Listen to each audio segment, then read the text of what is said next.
इसके बाद में क्या होता है आगे स्टोरी को देख लेते हैं। उसने कहा है यहाँ पर स्वेलो ने कि आपकी दोनों आंखें निकल चुकी हैं, तुम अंधे हो चुके हो, हैप्पी प्रिंस से बोल रहा है, इसलिए मैं आपके साथ हमेशा रहूँगा।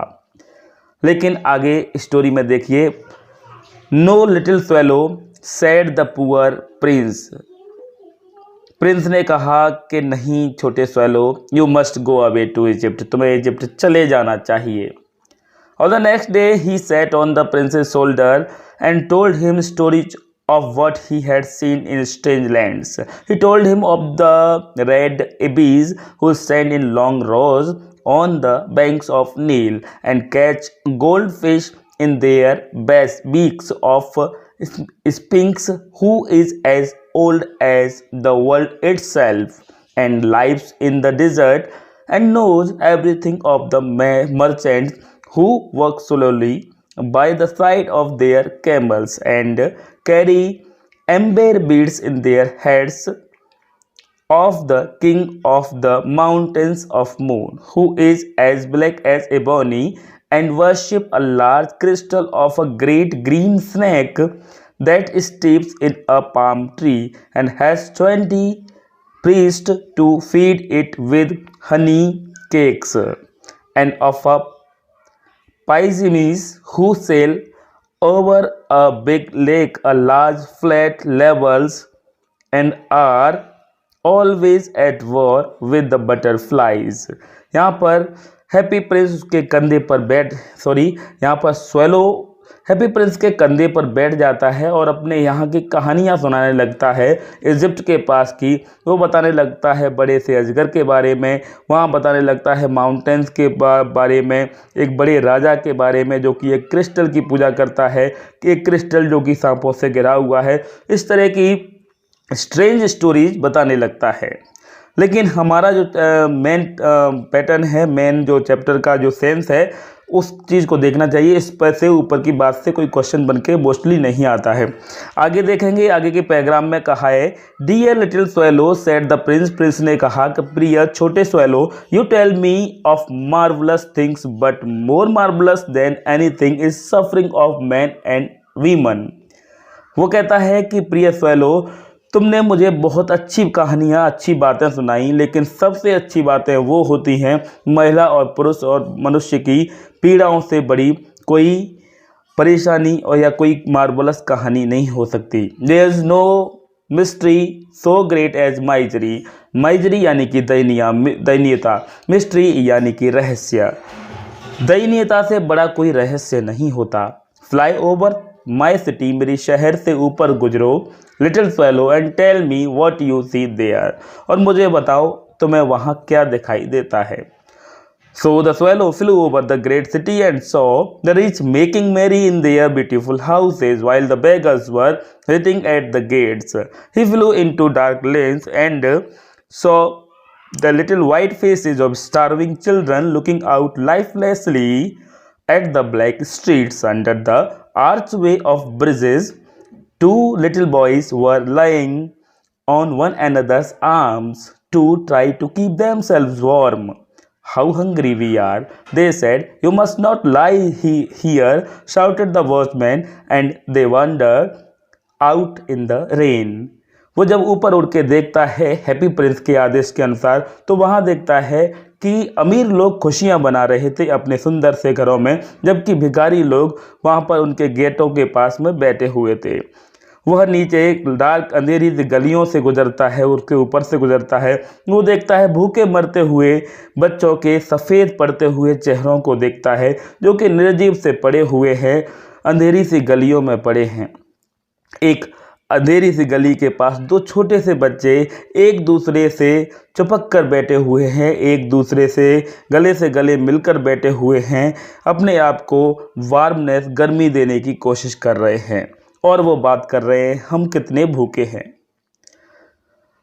तभी वहाँ पर उस महल का, उस बड़े घर का वॉचमैन आता है और कहता है कि तुम्हें यहाँ नहीं लेटना चाहिए। वॉचमैन ने ये चिल्लाकर कहा और वो बारिश में ही बाहर भटकने लगते हैं। Then he flew back and told the prince what he had seen. फिर वो उड़ के चला जाता है और बता देता है राजकुमार को जो उसने देखा. I am covered with fine gold, said the prince. Prince ने कहा कि मैं सुंदर सोने से ढका हुआ हूँ. You must take it off leaf by leaf. तुम पत्ता पत्ता करके मेरे सोने के पत्तों को ले जाओ and give it to my poor. और मेरे बच्चों को, मेरे गरीब लोगों को दे देना. The living always think that gold can make them happy. जीवित लोग हमेशा ये सोचते हैं कि सोना उन्हें खुश कर सकता है. Leaf after leaf of the fine gold the swallow picked up. सुंदर अच्छे सोने के पत्ते दर पत्ते कर swallow ने तोड़ लिए. Till the happy prince looked quite dull and grey. जब तक कि हैप्पी प्रिंस बहुत ज़्यादा नीरस और ग्रे नहीं दिखने लगा. Leaf after the leaf of the fine gold he brought to the poor. एक एक पत्ता करके उसने गरीबों को दे दिया. And the children's faces were rosier and they laughed and played games in street. अब बच्चों के चेहरे लाल पड़ गए और वो खेलने लगे. We have bread now, they cried. वो चिल्ला कर कहने लगे कि अब हमारे पास ब्रेड है, रोटी है. Then the snow came. फिर बर्फ गिरने लगी. And after the snow came the frost. और बर्फ गिरने के बाद फिर बर्फीला तूफान होने लगा. The street looked as if they were made of silver. गलियां ऐसे दिखने लगीं जैसे कि सोने सिल्वर की चांदी की बनी हुई हैं. They were so bright and glistening. इतनी चमक रही थी. Long shields like crystal daggers hang down from the eaves of houses. ऐसा लग रहा था शाम के समय में कि उनके अमीर लोगों के घर से क्रिस्टल रत्न जो होता है हीरे की तरह कुछ चमक रहा हो जब उनकी लाइट जलती थी. Everybody went about first and the little boys wore scarlet caps and skated on the ice. हर कोई बातें और खुशियाँ बना रहा था और छोटे बच्चे अपने ऊपर सिर पर कैप लगाकर स्केटिंग कर रहे थे बर्फ पर. The poor little swallow grew colder and colder. बेचारे छोटे swallow को ठंड और ज़्यादा लगने लगी. वो ठंडा और ठंडा होने लगा. But he would not leave the happy prince. लेकिन उसने हैप्पी प्रिंस को नहीं छोड़ा. He loved him too well. वो उसे बहुत प्यार करने लगा. He picked up crumbles outside the baker's door. एक बेकर के दरवाजे से उसने कुछ कोयले की जली हुई राख ली. When the baker was not looking. जब बेकर उसे नहीं देख रहा था. And tried to keep himself warm by flapping his wings. और अपने पंखों को फड़फड़ाते हुए अपने आप को गर्माहट देने की कोशिश करने लगा. उस आग के सामने तापने की कोशिश करने लगा. But at last he knew that he was going to die. लेकिन अंततः उसे पता चल गया कि मैं मरने वाला हूँ. He had just strength to fly up to keep the princess shoulder once more. उसने जैसे तैसे करके ताकत लगाकर इतना जोर से उड़ने की कोशिश की कि जैसे तैसे वो हैप्पी प्रिंस के कंधे पर पहुंच जाए. गुड बाय डियर प्रिंस ही मर्मर्ड. वो बड़बड़ाया. गुड बाय प्रिय Prince. Will you let me किस योर हैंड. क्या मैं तुम्हारे हाथ को किस कर लूँ. I am glad that you are going to Egypt at last. मुझे खुशी है कि तुम अंततः इजिप्ट जा रहे हो. Little swallow said the prince. Prince ने कहा. You have stayed too long here. तुम यहाँ बहुत रुक लिए. But you must kiss me on the lips for I love you. लेकिन तुम मेरे होठों पर किस कर सकते हो क्योंकि मैं तुम्हें बहुत प्यार करता हूँ. It is not to Egypt that I am going. मैं इजिप्ट नहीं जा रहा. Said the swallow. स्वैलो ने कहा. I am going to the house of the death. मैं मृत्यु के घर में जा रहा हूँ. Death is the brother of sleep. Is he not.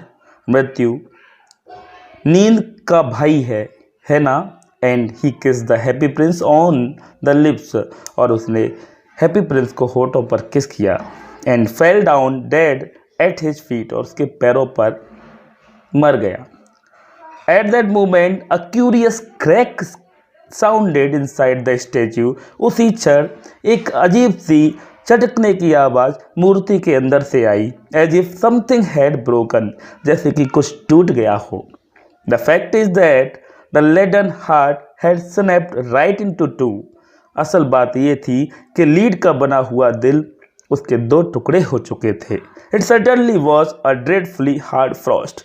वास्तव में ये बहुत ज़्यादा कठोर तूफान था। Early the next morning the mayor was working in the square below in company with the town councillor. अगले ही दिन सुबह अर्ली मॉर्निंग में मेयर टाउन काउंसलर के साथ में वहाँ से गुजर रहा था। As they passed the column, जब वे उस कोने से गुजरे, he looked up at the statue. Mayor ने मूर्ति की तरफ देखा और कहने लगा, डियर मी, अपने आप से प्रिय मैं, how shabby the happy prince looks. He said, उसने कहा, हैप्पी प्रिंस कितना नीरस दिख रहा है। How shabby indeed, cried the town councillor. Town councillor ने भी उसके हाँ में हामी भरते हुए कहा कि हाँ, वास्तव में कितना नीरस है। Who always agreed with the mayor, वो हमेशा एग्री के साथ वो हमेशा मेयर के साथ में एग्री हुआ करते थे। And they went up to look at it, और वे सब उसे देखने के लिए ऊपर गए। The ruby has fallen out of the sword, तलवार से रूबी गिर गया है। हिज आईज आर गॉन, उसकी आंखें जा चुकी हैं। And he is golden no longer, अब वो गोल्डन भी नहीं रहा। Said the mayor, in fact, mayor ने कहा और आगे कहा, he is little better than a beggar, असल में तो ये भिखारी से थोड़ा बहुत ही बेहतर दिखाई दे रहा होगा। Little better than a beggar, said the town councillor, उसके साथ के टाउन काउंसलर ने भी कहा, हाँ, little better than a beggar. And here is actually a dead bird at his feet, और उसके पैरों पर देखिए एक मरा हुआ पक्षी पड़ा हुआ है। कंटिन्यूड द मेयर, मेयर ने बोलना जारी रखा, we must really issue a proclamation that birds are not to be allowed to die here. हमें एक प्रोक्लेमिनेशन यानी कि वैधानिक सूचना यहाँ पर लगानी होगी कि पक्षियों का मरना यहाँ अलाउ नहीं है। And the town clerk made a note of the suggestion, और टाउन क्लर्क ने इस सजेशन का एक नोट लगा भी दिया।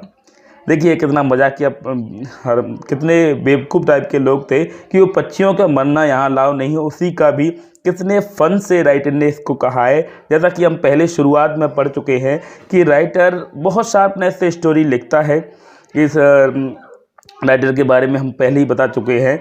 तो उन्होंने सूचना लगा भी दी उसके टाउन क्लर्क ने कि यहाँ पर पक्षियों का मरना अलाउ नहीं है। So they pull down the statue of the happy prince, इसलिए उन्होंने हैप्पी प्रिंस की मूर्ति को गिरा दिया।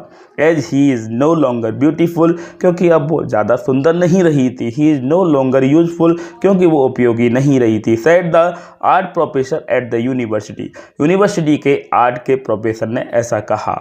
Then they melted the statue in furnace, फिर उन्होंने मूर्ति को फर्नेस में मतलब लिक्विड में पिघलाने की कोशिश की। And mayor held a meeting of the corporation to decide what was to be done with the metal, और मेयर ने एक मीटिंग रखी ये डिसाइड करने के लिए कि इस मेटल का क्या किया जाना चाहिए। We must have another statue of course, he said, उसने कहा निश्चित ही हम एक और मूर्ति बनाएंगे इस मेटल से। And it shall be a statue of myself, और ये मूर्ति मेरी होगी। Of myself said each of the town councillor, प्रत्येक टाउन काउंसलर इस बात को कहने लगा, मेरी होगी मेरी होगी। एंड दे क्वेरल, और इस बात पर वो झगड़ने लगे। When I last heard of them they were quarrelling still, तो प्रोफेसर जो स्टोरी सुना रहा है तो वो बता रहा है कि मैंने अंत में भी ये जब सुना तो वो अब भी झगड़ रहे थे। What a strange thing, कितनी अजीब बात है। Said the overseer of the workmen at the foundry, जहाँ पर उस मेटल को पिघलाया जा रहा था वहाँ पर उसने कहा, उस वर्कमैन काम करने वाले आदमी ने कहा, कितनी अजीब बात है। This broken lead heart will not melt in furnace, ये लीड का दिल पिघल नहीं रहा। We must throw it away, हमें इसे फेंक देना चाहिए। So they threw it in the dust heap, इसलिए उन्होंने कचरे के ढेर पर उसे फेंक दिया। Where the dead swallow was also lying, जहाँ पर मरा हुआ पक्षी भी पड़ा हुआ था। Bring me the two most precious things in the city, said God to one of his angels. अपने एक देवदूत से भगवान ने कहा कि नीचे से वो दो प्रीसियस कीमती चीज लेके आओ.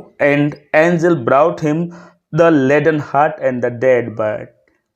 और वो देवदूत जाकर वो दिल, उसका डेड हार्ट बर्ड, जो मरा हुआ पक्षी था वो, और उसका टूटा हुआ पक्षी का, हैप्पी प्रिंस का टूटा हुआ दिल लेकर पहुंच गया. You have rightly chosen, said God. भगवान ने कहा तुम सही चुनकर लाए हो. For in my garden of paradise, मेरे स्वर्ग के दरवाजे बगीचे में, this little bird shall sing for evermore, क्योंकि ये पक्षी मेरे इस स्वर्ग के बगीचे में हमेशा गाएगा. And in my city of gold, और मेरे सोने के शहर में, the happy prince shall praise me, happy prince मेरी तारीफ किया करेगा.